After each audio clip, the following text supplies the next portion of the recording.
अगर आप अपने शब्दों से किसी से कनेक्ट नहीं कर सकते तो आप उसे कन्विंस भी नहीं कर सकते। दोस्तों, कम्युनिकेशन हमारी जिंदगी का एक बहुत ही इंपॉर्टेंट हिस्सा है। आप किसी भी फील्ड में हो, अच्छी कम्युनिकेशन होना बहुत जरूरी है। आपने देखा होगा कई लोग लास्ट मोमेंट पे आके कुछ ऐसा बोल देते हैं कि हर कोई इंप्रेस हो जाता है, और कुछ लीडर तो इतने इन्फ्लुएंशियल होते हैं कि उनके बोलने भर से ही लोग उनके पीछे चल जाते हैं। हिटलर के बारे में एक बहुत बड़ी कहावत है कि जब वो स्पीच देता था तो घरों में आग लग जाती थी। आप बोलेंगे क्या घरों में आग लग जाती थी? जी हाँ, क्योंकि जब वो स्पीच देता था तो लोग इतने ज्यादा उसके शब्दों में डूब जाते थे कि वो जो काम कर रहे हैं वो भूल जाते थे। कई लोग कुकिंग करते समय उस रेडियो पे उसका स्पीच सुन रहे हैं और वो उसकी स्पीच में इतना खो गए कि घर में आग लग गई। तो कम्युनिकेशन की इतनी स्ट्रांग पावर है। अरे अटल बिहारी वाजपेयी जी जो हमारे फॉर्मर प्राइम मिनिस्टर हैं, उनको सुनने के लिए लोग सैकड़ों किलोमीटर दूर से आते थे। उनके बारे में एक बहुत अच्छी कहावत है कि एक बार किसी पाकिस्तान की रिपोर्टर ने उनको बोला कि मैं आपसे शादी करना चाहती हूं, लेकिन मुंह दिखाए मुझे कश्मीर चाहिए। तो अटल बिहारी वाजपेयी जी की कम्युनिकेशन स्किल देखिए, उनकी प्रेजेंस ऑफ माइंड देखिए। वो बोलते हैं ठीक है मैं शादी करने तैयार हूं, लेकिन दहेज में मुझे पूरा पाकिस्तान चाहिए। ये होती है अफेक्टिव कम्युनिकेशन स्किल। देखिए, अगर आपको अपनी परिवार में, अपने रिलेटिव्स के बीच में, अपनी सोसाइटी में अगर इंप्रेसिव पर्सन बनना है, अगर एक सक्सेसफुल इंसान बनना है, एक फेमस इंसान बनना है, तो आपकी कम्युनिकेशन स्किल्स अच्छी होना नेसेसरी है। अगर आप अच्छे से कम्युनिकेट कर सकते हैं, आप किसी को मोटिवेट करके उसको सही डायरेक्शन में ले जा सकते हैं। इसलिए इस वीडियो में मैं आपको बताने वाला हूं ऐसे 6 तरीके जिससे आप अपनी बातचीत से लोगों को इंप्रेस कर लेंगे, लोगों को अपने शब्दों के माया जाल में फंसा लेंगे और लाइफ में बहुत तरक्की करेंगे।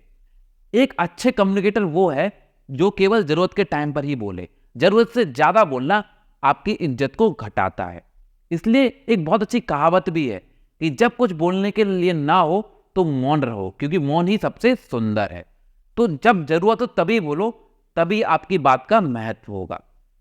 दूसरा और सबसे इंपॉर्टेंट, क्या कह रहे हैं ये इंपॉर्टेंट नहीं है, कौन कह रहा है ये ज्यादा इंपॉर्टेंट है। अगर एक डॉक्टर आपसे बोले कि आप 1 महीने में मरने वाले हो तो आप डर जाओगे। अगर एक ज्योतिषी बोले कि आप 1 महीने में मरने वाले हो तो आप सोचोगे। अगर कोई आपसे लड़के या चिढ़ के बोले कि 1 महीने में आप खत्म होने वाले हो तो आपको फर्क भी नहीं पड़ेगा। महाभारत के टाइम पे गुरु द्रोणाचार्य काफी एग्रेसिव लड़ाई कर रहे थे, तो सारे पांडव डर गए। वो कृष्ण जी के पास गए और बोले प्रभु बचाइए। तो कृष्ण जी ने बोला कि जाके गुरु द्रोणाचार्य को बोल दो कि उनका बेटा अश्वत्थामा मारा गया। तो पांडवों ने जाके उनको बोल दिया। तब गुरु द्रोणाचार्य ने बोला कि ये बात मैं युधिष्ठिर से सुनना चाहता हूं, क्योंकि युधिष्ठिर कभी झूठ नहीं बोलते। देखिए, क्या कह रहे हैं ये इंपॉर्टेंट नहीं, कौन कह रहा है ये इंपॉर्टेंट है। तीसरा और सबसे इंपॉर्टेंट, स्थान का भी महत्व होता है। कहां कहा जा रहा है वो भी इंपॉर्टेंट है। जब आपको कोई सीक्रेट बात करनी होती है तब इंसान को पुण्य में लेके जाते हो कि यार कुछ इंपॉर्टेंट बताना है, साइड में चलो। या फिर जब आप कोल्ड ड्रिंक पी रहे होते, एक स्ट्रीट पे आपको 20 रुपए में मिलेगी, लेकिन एक 5 स्टार होटल में 200 रुपए की, क्योंकि क्या, जगह का महत्व है। चौथा and again one of the most important, excitement. सोचिए, सुभाष चंद्र जी ने बोला तुम मुझे खून दो मैं तुम्हें आजादी दूंगा। लोगों ने खून की नदियां बहा दी और देश को आजाद कर दिया।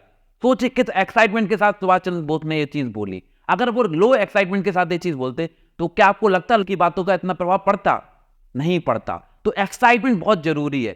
स्वामी विवेकानंद जब 24 घंटे यूएस में जाके जीरो के बारे में बोले तो उनका एक्साइटमेंट का लेवल इतना था कि लोगों ने उनको लगातार सुनते रहे।